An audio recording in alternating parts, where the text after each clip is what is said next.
Mateo tenía 1 mes, 2 meses, era muy, muy chiquito, y me invitaron a ir a un retiro que era de 2 días y medio, 3 días. O sea, tenía todas las excusas para decir que no, porque busqué muchas excusas para decir que no. Algo adentro me decía que tenía que ir igual, ¿viste? Y bueno, me fui al retiro ese, también ahí medio como pensando, bueno, a lo sumo dormiré un poco más. No tenía muchas expectativas.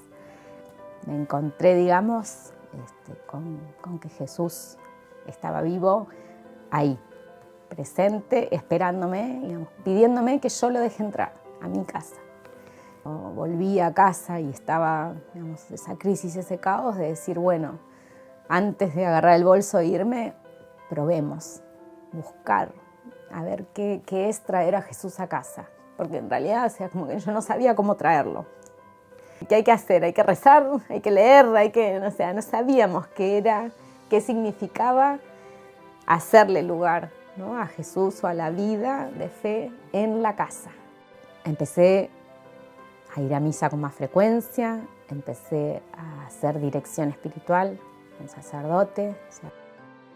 Ella se acercó al sacerdote, bueno, de alguna forma volvimos a la paz, ella me restauró su confianza y empezamos a buscar cómo tenía que ser nuestro nuevo camino, digamos. Y de ahí fue que empezamos a hacer la recorrida por parroquias, a buscar ayuda para no hundirse, ¿no?, el barco, para no hundir el barco. Me mencionaron una reunión del Movimiento Familiar Cristiano, era un retiro de 2 días, que para un hombre un retiro de 2 días es como que te digan, no sé, tenés que estar en un ataúd 1 semana, por lo menos para mí, yo no quería saber nada. Bueno, cuestión que dije, no, la verdad que si la que tenemos que remar hay que hacerlo bien, y bueno, fuimos.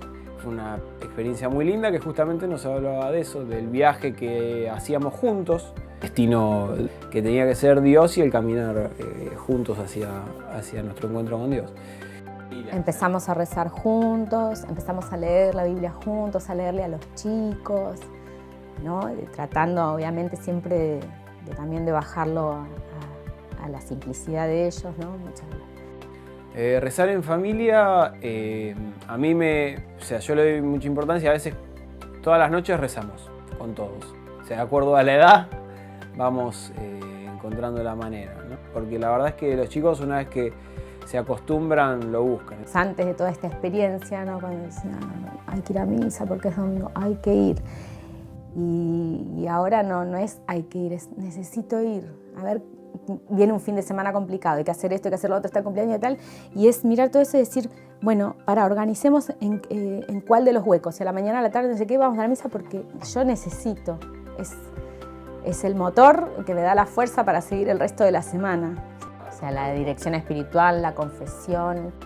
En la confesión yo he experimentado la gracia de cosas que no había podido solucionar hasta el momento, digamos, y que después de la confesión las pude manejar mucho mejor.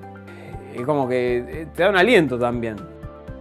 Cuando empezás a caminar ahí y empezás a ver toda la transformación en los chicos mismos, todo, o sea, como que cambia todo y vos decís, no, esto no me lo puedo perder, tengo que seguir, ¿viste? Te va impulsando.